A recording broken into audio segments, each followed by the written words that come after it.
উত্তরপ্রদেশের একটা ঘটনা, বড় মার্মিক লাগে ঘটনাটা।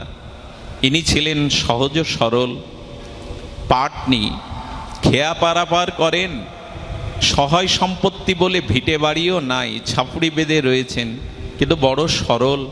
আর ছোটবেলা থেকে তার বিশ্বাস আমার রাম আছে, আমার রঘুপতি রামচন্দ্র আমার আছে, আর কেউ না থাকলে আমার রাম আছে।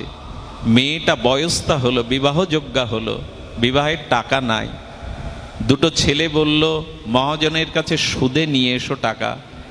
তৎকালীন 20,000 টাকা এগ্রিমেন্ট নিয়ে এলো, 1 বছর পরে সুদসহ শোধ করবে। এগ্রিমেন্ট লিখে 20,000 টাকা দিল। 2 বছর পর টাকাটা ফিরিয়ে দিল সুদের সাথে। যখন ফিরিয়ে দিতে গেছে মূল খাতায় জমা করে নিয়েছেন মহাজন। 1 সপ্তাহ পর পার্টনার কোর্টে কেস ঠুকে দিয়েছে, উনি টাকা পরিশোধ করেননি। কোর্টে দাঁড়িয়ে জজ সাহেব ওই সরল মাঝির দিকে তাকিয়ে বলছেন, তুমি টাকা তাকে পরিশোধ করনি? করেছি ধর্মাবতার, আমি টাকা তাকে দিয়েছি। বললো সই নাই কেন? আচ্ছা তুমি যখন টাকা তাকে দিয়েছিলে কেউ ছিল না পাশে? বললো আমার রাম ছিল। উনি 15 দিন পর কোর্টের দিন নির্ণয় করলেন। 15 দিন পর কোর্টের আবার হাজির হবে। উনি পেশকারকে ডেকে বলছেন, আমি খরচ দিচ্ছি। মহাজনের দিকে তাকিয়ে মনে হয় লোকটা সুবিধা না, এই সরল লোকটাকে উনি ফাঁসাচ্ছেন। আপনি এক কাজ করুন তো, ওই যে রাম বলছে ওই রাম লোকটাকে হাজির করুন তো। আপনি ওই গ্রামে যান, রামের টাকা দিয়ে আসুন, খরচ দিয়ে আসুন, কোর্টে এসেও সাক্ষী দিয়ে যাবে। আসলে রাম মানে উনি বুঝতে পারেননি, জজ সাহেব রাম মানে তাকেই বলেছেন উনি। কোর্টের 2 দিন আগে পেশকার গিয়ে খুঁজছে তোমাদের গ্রামের রামকে। বলে রাম মন্দির আছে কিন্তু রাম বলে তো কোনো ব্যক্তি নেই। খুঁজে খুঁজে না পেয়ে কঠোর রৌদ্রে দেখছেন একজন বসে বসে জপ করছে, পুরোহিত, জয় রাম জয় রাম বলে। রাম নাম যখন এর মুখে, জজ সাহেবকে তো কিছু বলতে হবে, ওর সইটা জোর করে নিয়ে ওকে এক নোটিশ ধরিয়ে দিয়ে চলে গেছে, কোর্টে অন্তত হাজির হও। সেই কোর্টে নোটিশ পাওয়ার পরে ওই যে ভক্তটা তিনি ওই মন্দিরেই পড়ে আছেন এই কটা দিন, হে রাম তুমি ছাড়া যে আমার কেউ নেই, কোথা থেকে দেব এতগুলো অর্থ? আমি তো তোমাকেই বিশ্বাস করে জীবনে চলেছি। কোর্টের নোটিশটা পেয়ে পূজারি বলছে, বেটা তুই আর যা করিস করিস, তোর রামের নামে শেষ পর্যন্ত নোটিশ আনিয়ে দিলি। আরে কোর্ট থেকে নোটিশ এসেছে যে রামচন্দ্রের নামে। মন্দিরে গিয়ে বলছেন আমি কিছু জানি না, তুমিই জানো। পূজারি কি করলো জানেন? পূজারি ভোরবেলা, যেদিন কোর্টের দিন, ওই দিন ভোরবেলা রান্না করে ঠাকুরকে আগেভাবে ভোগ লাগিয়ে সুন্দর একটা জামা পরিয়ে দিয়েছে। দিয়ে নোটিশটা চরণে দিয়ে বলছেন, তোমার মন্দিরে সবাই মিষ্টি ফল দিয়ে যায়, আজকে তোমার নামে নোটিশ এসছে রাম, এই সরল ভক্তকে তুমি রক্ষা করো। ও যে তোমায় ছাড়া জানে না, তোমায় ছাড়া বোঝে না। রামচন্দ্রকে বলছে আমি সাজিয়ে দিয়েছি, খাইয়ে দিয়েছি, যাও কোর্টে গিয়ে সাক্ষী দাও। তুমি তো তোমার ভক্তের জন্য সব করতে পারো। বাবা যেমন কোর্টে দাঁড়িয়েছিলেন। পূজারী নিবেদন করলেন। কোর্টে যখন বিচার শুরু হলো, সেই দুষ্ট মহাজন একদিকে, সরল লোকটা একদিকে, ডাকা হচ্ছে সাক্ষী রাম হাজির হো। 2-3 বার কোর্টে মনে হেবে ডাকে, সাক্ষী রাম হাজির হো।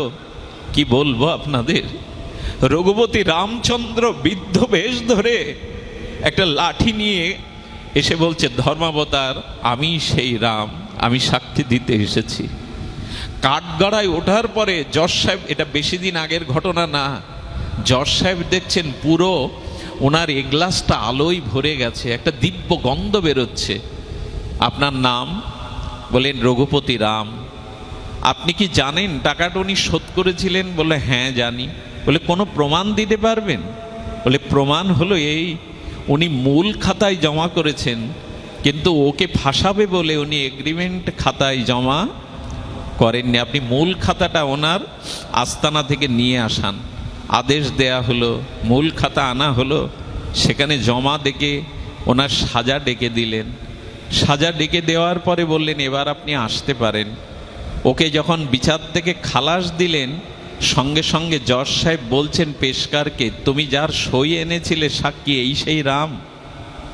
ধর্মাবতার ক্ষমা করবেন, আমি কোনো ব্যক্তি রামকে সেদিন পাইনি, এক ব্যক্তির হাতে নোটিশটা ধরিয়ে দিয়েছিলাম। বলে ওই ব্যক্তিকে ডাকো। তাকে ডেকে বলছেন, আচ্ছা তুমি যে রামের কথা বলছো সে কি এই রাম ধর্মাবতার? আমি জানি না, আমি জানি একমাত্র সীতাপতি কৌশল্যানন্দন আমার প্রভু রামকে। আমার সারা জীবনে তিনি ছাড়া অন্য কেউ নেই। আমি তো তাকেই বলেছিলাম। বলে যে সাক্ষী দিয়ে গেল, বললো তাকে আমি চিনি না, তবে এইটুকু বিশ্বাস আসে আমার প্রভু আমাকে রক্ষা করবেন। রাত্রে ওনার স্ত্রীকে বলছেন, আমি ভগবানকে কাঠগড়ায় তুললাম না তো, আমি রঘুপতি রামকে কাঠগড়ায় তুললাম না তো। ভোরবেলা যশ স্বপ্নে দেখছেন স্বয়ং রাম বলছেন, হ্যাঁ রে, আমি গিয়েছিলাম তোমার কোডে আমার ভক্ত রক্ষার জন্য, আমি রঘুপতি রাম। ওই দিনই পাটনার কোডে এসে উনি রিজাইন দেন, বৃন্দাবনে চলে যান। আর বৃন্দাবনে তার নাম হয় সাধু যশ। যশ সাধু বলে তাকে সবাই ডাকতো, যশ সাধু, যশ সাধু। তাকে বলা হলো যশগিরি ছেড়ে দিয়ে কেন এলেন? বললেন, সারা বিশ্বের যিনি জীবের কর্মের সাক্ষী স্বরূপ ভগবান, আমি তাকে কাঠগড়ায় পর্যন্ত তুলেছি। যে ভক্তের জন্য ভগবান কাঠগড়ায় ওঠে, যার বিচারের জন্য আমি কলম ধরি মনে করেছি, আজ থেকে আমি তারই চরণে দাস হব, যে ভক্ত রক্ষার জন্য কাঠগড়ায়ও দাঁড় হতে সাক্ষী স্বরূপ হয়ে আসতে পারে। এটা ভগবানই পারেন, এটি ভগবানই পারেন। এজন্য শুধু অনুষ্ঠান নয়, শুধু অনুষ্ঠান নয়, এ জীবনে সব থেকে বড় প্রাপ্তি হলো, আমি শুরু করেছিলাম যে বাণী দিয়ে ভগবানের চরণে সমর্পণ। যদি ভগবানের চরণে সমর্পিত হতে পারেন তবে দায়ভার তার, তবে দায়িত্ব ভগবানের। এইটুকু বলবো, মৃত্যুর সময় হাত ধরবার কেউ নেই গো। মরণের পরে, চিতায় পোড়ানোর পরে, মাটির কলসি ভেঙে দেওয়ার পরে এ জগৎ একটা কথাই শুধু বলে, ওদিকে আর চেয়েও না। বলে কি না আপনাদের দিকে? মাটির কলসিটা অন্ত্যেষ্টিক্রিয়ার পরে ভেঙে দিয়ে বলে, ওদিকে আর কেউ চেয়েও না। আপনি বলুন না, মৃত্যুর পরের হাতটা কে ধরবে আপনার?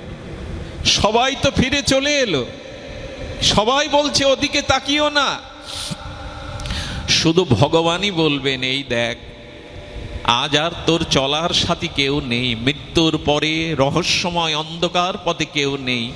এই দিনই ভগবানের কথা আমাদের স্মরণ করা উচিত, কারণ ভগবানে হাত বাড়িয়ে বলবে, নাই ঘরের ছেলে ঘরে আয়।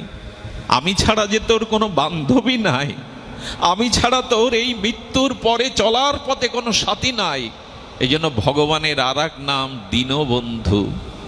যেদিন সবাই আমাকে ত্যাগ করে চলে আসবে, সেই মৃত্যুর ওপারে, ওই মহা সিন্ধুর ওপারে একজন হাত বাড়িয়ে ডেকে বলবেন, আর কত ভূতের ব্যাগার খাটবি, আর কত ভূতের বোঝা বইবি, আয় আনন্দ নিকেতনে আয়, যেখানে জরা নেই, মৃত্যু নেই, ব্যাধি নেই, অভিশাপ নেই। সেই ভগবান ডাকছেন হাত বাড়িয়ে। তার এই ডাকটা যদি শুনতে চান, হরি নাম হরি কথার মধ্যে সেই ডাক তিনি দিয়ে চলেছেন, ঘরের ছেলে ঘরে আয়। বিদেশে আর কতকাল থাকবি? এটা জরা মৃত্যুময় সংসার।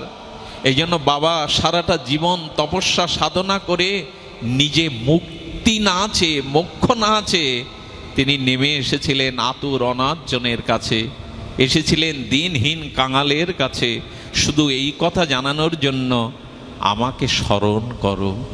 এখানে আমাকে বললে কোনো ব্যক্তিকে বলা হচ্ছে না, এখানে ঈশ্বরকে স্মরণের কথাই বলা হচ্ছে, সেই মহাশক্তির স্মরণের কথাই বলা হচ্ছে।